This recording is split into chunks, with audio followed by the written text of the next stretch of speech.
Hello and welcome to the GPC Power Rankings for Season 6. This is the Week 1 Grand Conference Power Rankings. And of course, I'm Rufus, and joining me today, as always, is Jack. Yeah, hey guys, what's going on? It's me.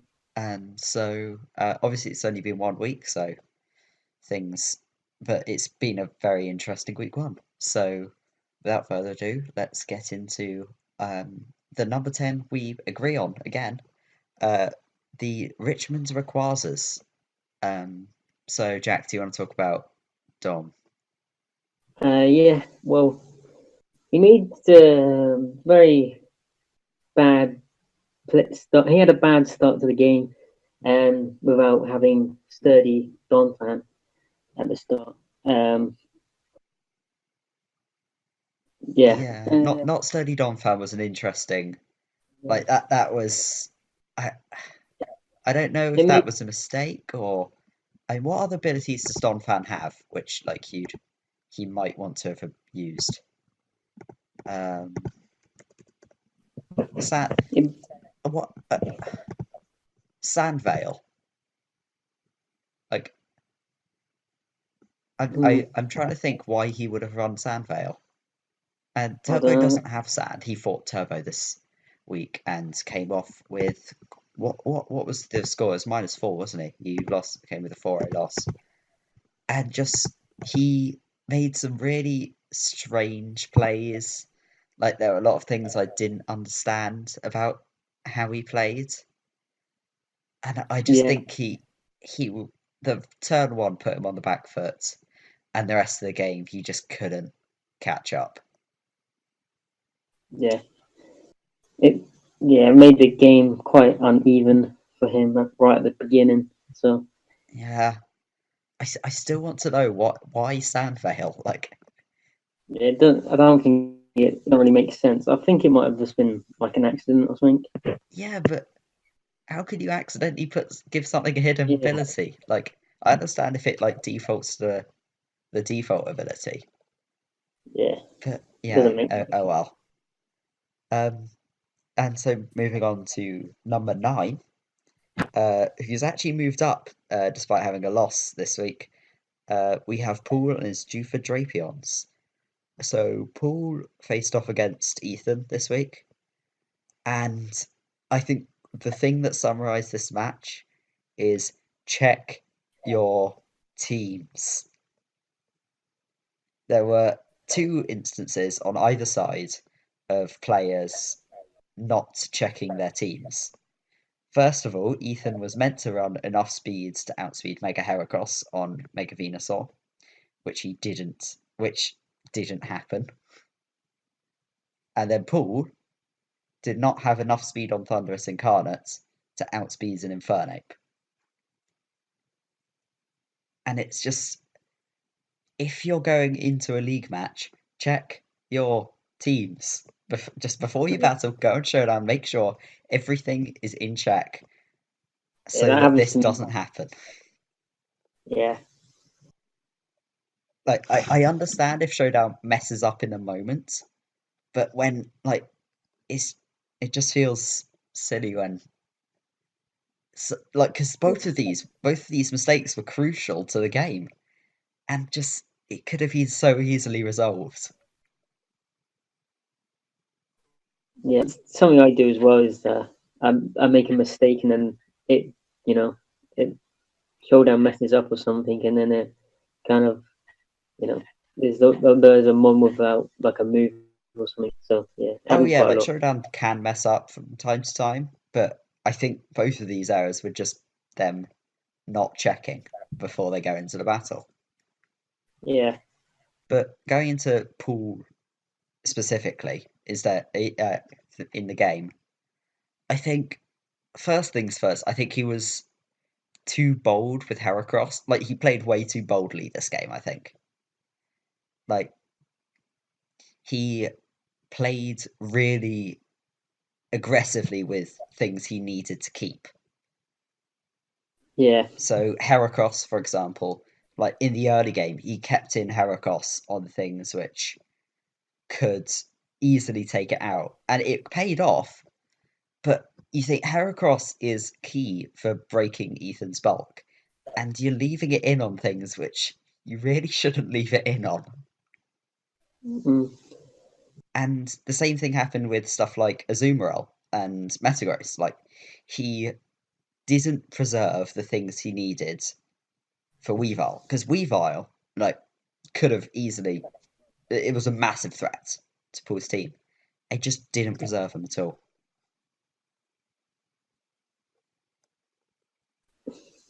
Anything else to add, Jack? well, I don't know. I think he played pretty badly, in my opinion. So, you know, Yeah, there were definitely like staying in with Metagross against Celesteela yeah, wasn't a good play. And I think at the end, if you have a chance to win, even if it's via a crit, you go for that instead of giving up. yeah, I agree. Because he actually could have won that game.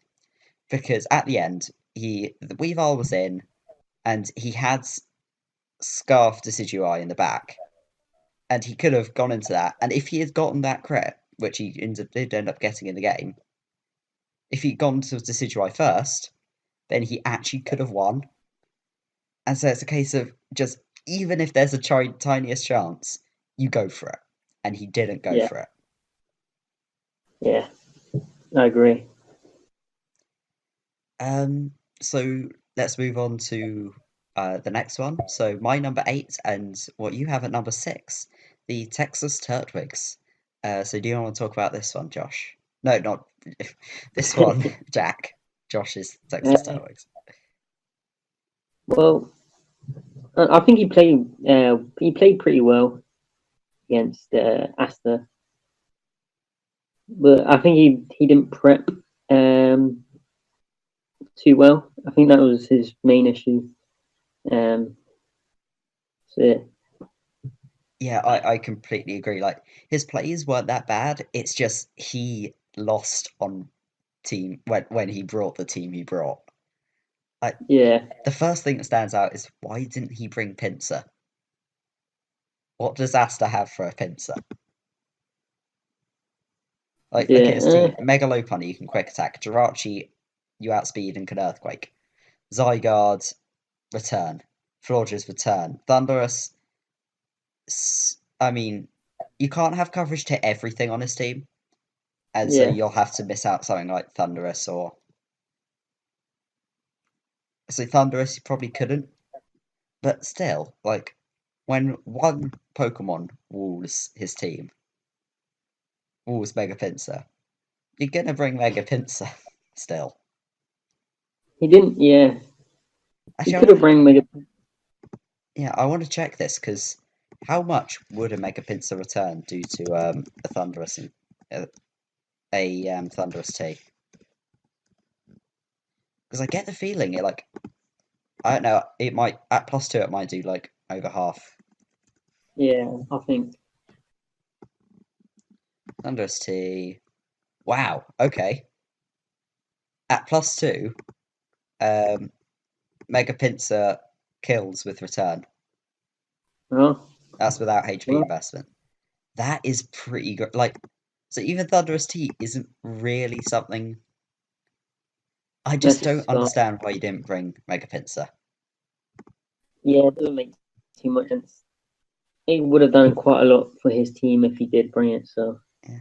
He also failed to prep much for Megalopunny. Like, he didn't have much to take it on. I mean, that's kind of an issue. I mean, like, he could have brought Dusknoir, for example, which, while obviously it's not immune because Scrappy, it still yeah, got the bulk required to at least take it on and then burn it. And but in this game, he had to rely on getting the flame body burn with Magmortar.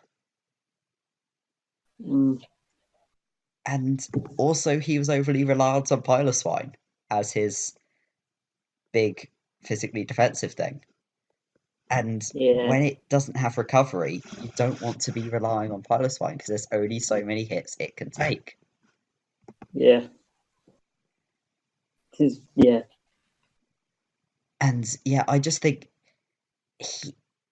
he he plays well. Like I think the only big thing I saw was he kind of sacked off Sami, which I thought could have done a lot more work for that game. So that's the only kind of misplay I saw. But he just Yeah, should have brought a better team. Like there yeah, was is just poor prep. yeah. I agree.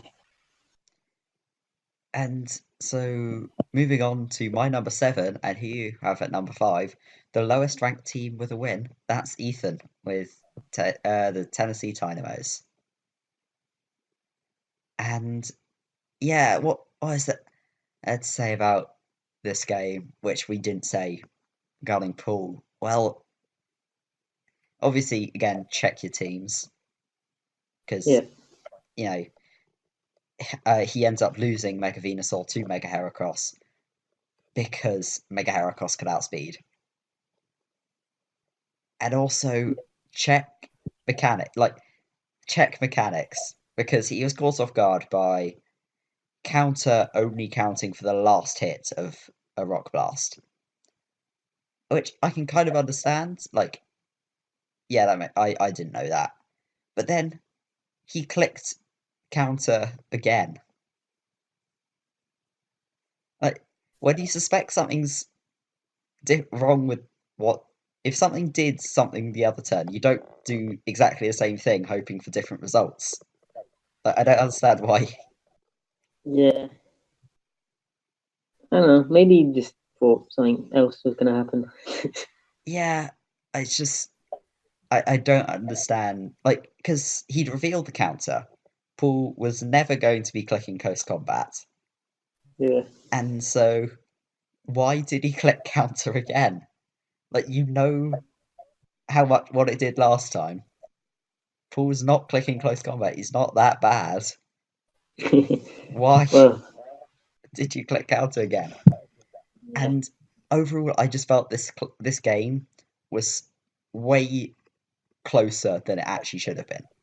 Like Ethan had a really good matchup, especially with Weavile. Like Weavile could have done so much work this game, and like it just ends up being way closer than it should have been, yeah, considering Ethan's matchup and yeah, the game. yeah. The matchup was very much in his favour, so I would have thought it'd been quite a larger win for him. So I don't. Yeah, but in the end, he came out with 1-0. Could have should have been a 2-0, but he got crit. But still, Yeah, like I kind of expected a bigger win here. at least he won. So you know. Yeah, he got a win, which is why he's not lower um, for me. But yeah, Yeah, it could have done so much better. yeah. And speaking of blowing good matchups, number six and your number eight, the Passimiangas or Passimiangas. I don't know. I think it's French. Gareth took on Pierre this game, and he last time in the post draft power rankings, I said Pierre's team can struggle with rock types, but the only offensive rock type drafted was Gigalith. So when he faces that, he's going to struggle.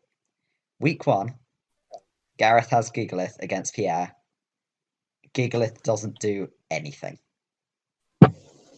Mm, It just feels like Gareth had a really good matchup here, and he didn't do it. And I don't think that's entirely down to him misplaying. I think Pierre did incredibly well. Um, yeah, but I think he had a really good matchup, and it could have been a good win just if he had done some things just a bit differently. Um, what do you think about this game? yeah. I basically agree. I think Pierre just he played very well. So I don't know. He could have done quite a few things differently, but I don't know. Yeah, I think one thing that was noticeable about Gas is he had a kind of plan to sweep with sturdy, autotomized weakness policy Gigalith.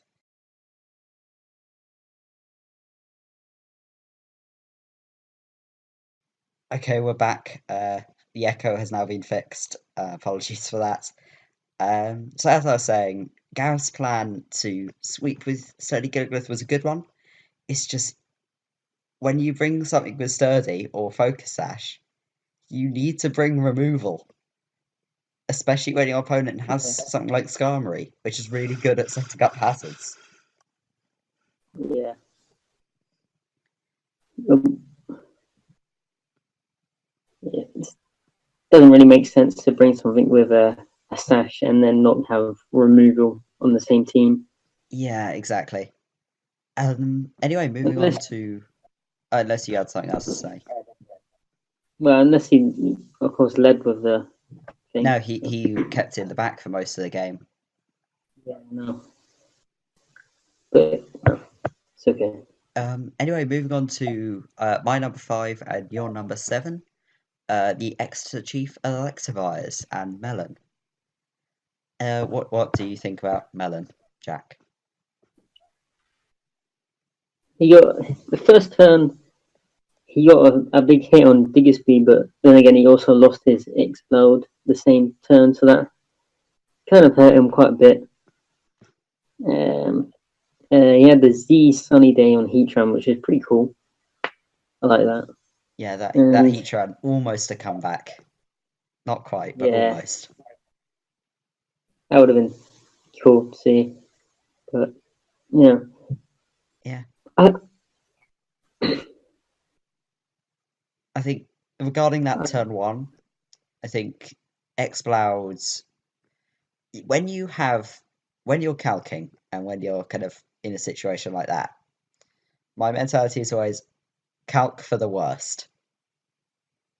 definitely because you know, And so the worst case scenario would probably be him being Assault Vest Diggersby.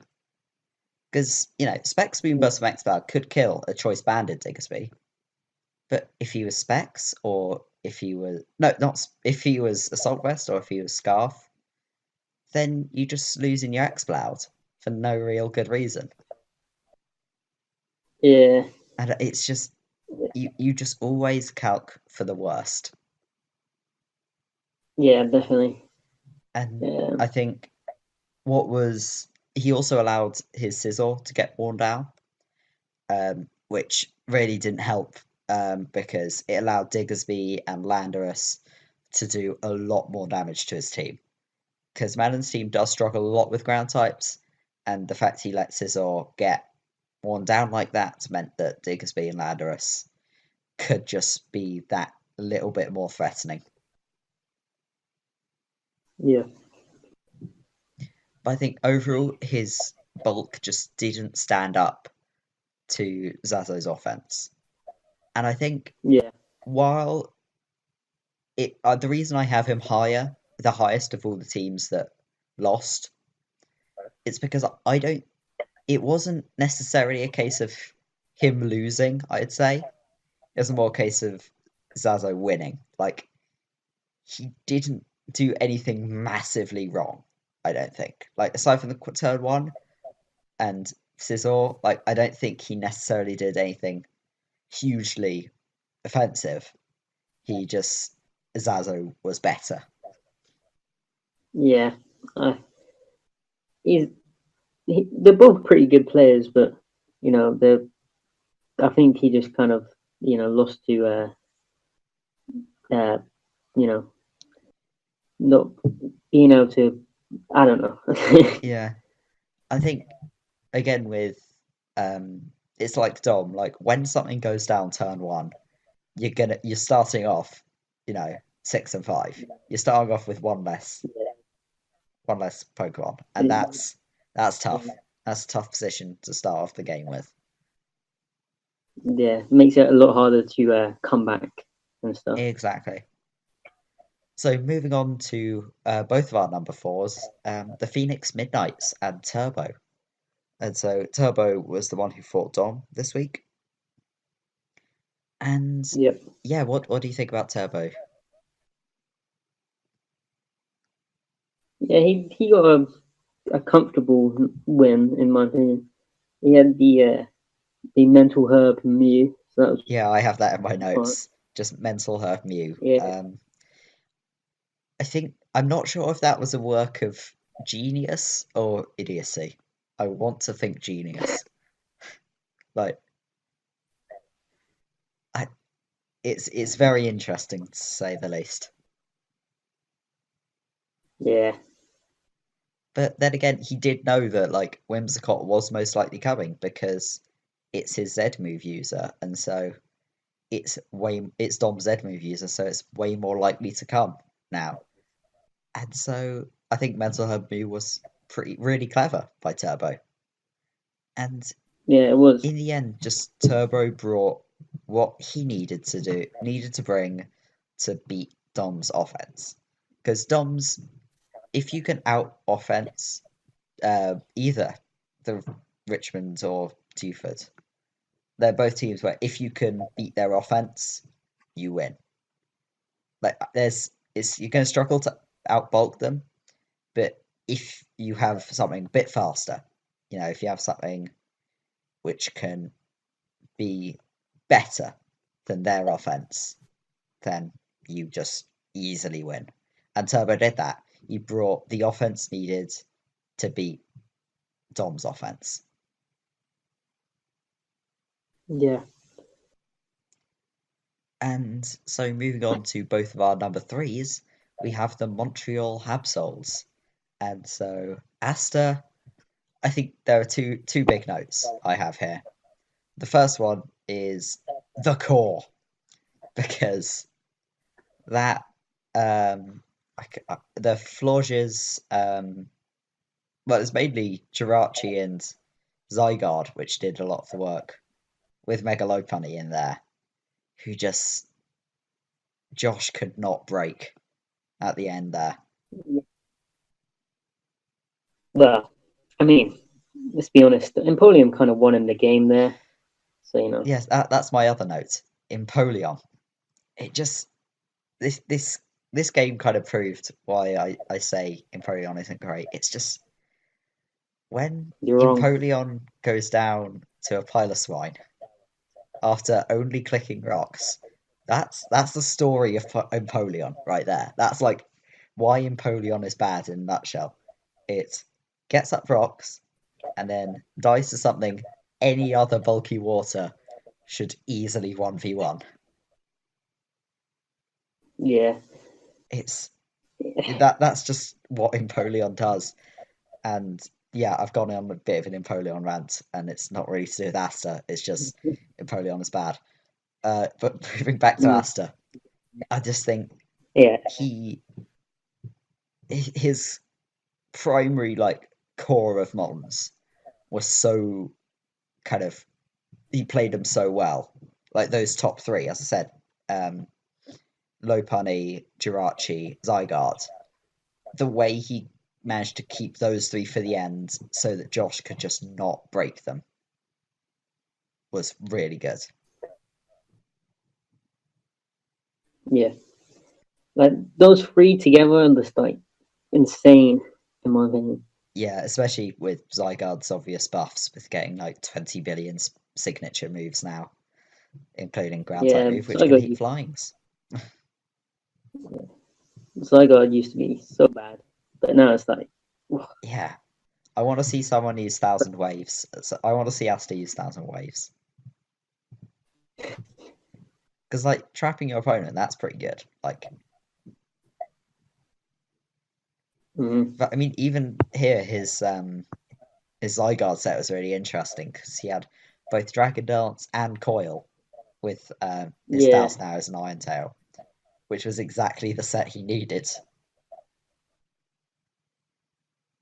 mm, Um, so moving on to my number two and your number one, we have the Detroit Butterfrees and Zazo Iron Flash Gaming. And I just this game, I think, as I said with Melon, Zazo just played better and he prepped better. Like that's just the short of it. There wasn't really anything flashy that needed to happen. Like the HB Fire on a Bomber Snow predicting Sizz to come in was a good play, and it Warses down to the point where Melon kind of had to sack it off, which meant that his other ground type threats could do more damage. Like it was just a good call. He just made good calls, good plays, good prep, just overall solid.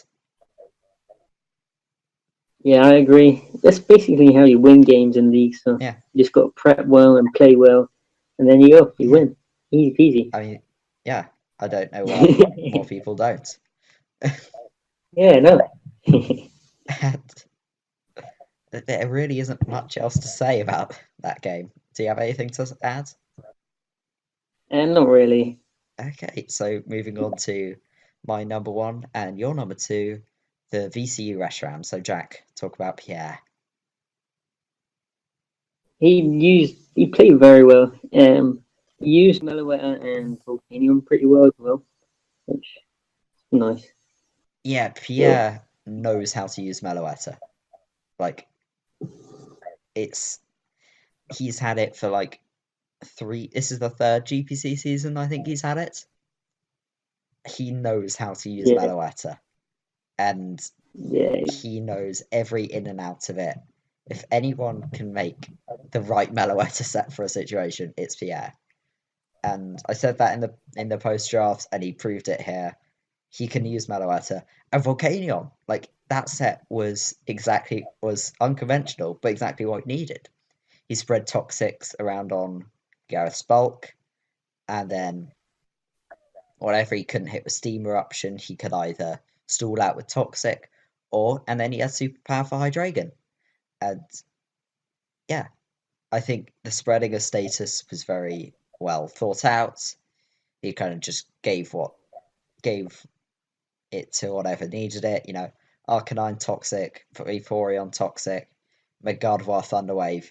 He spread what he needed to spread, and then just wore Gareth down and could just until the point where he could take him down. yeah. And I think the reason why Pierre's number one is as I said with Gareth, Gareth had a really good matchup here, and you know he managed to deal with what I said was one of the bigger threats to his team. Giglith. He managed to deal with that with zero issues and came out with a really convincing win. Yeah, you see the matchup, and his matchup wasn't in his favor at all. So it makes you like think what he could do when the matchup is like in his favor. So Yeah, exactly. Like if you can get wins like that with a poor matchup, I'm looking forward to seeing what he can do with a great matchup.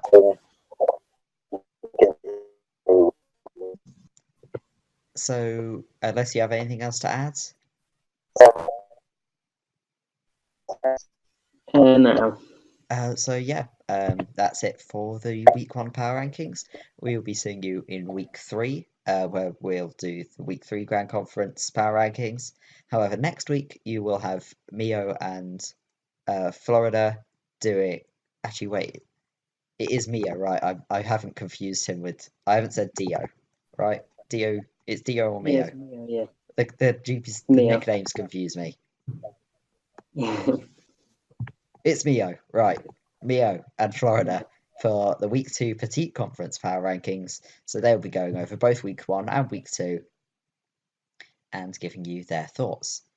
Um, and yeah, that's it for me. And I mean, yeah, yeah. so we'll see you in 2 weeks.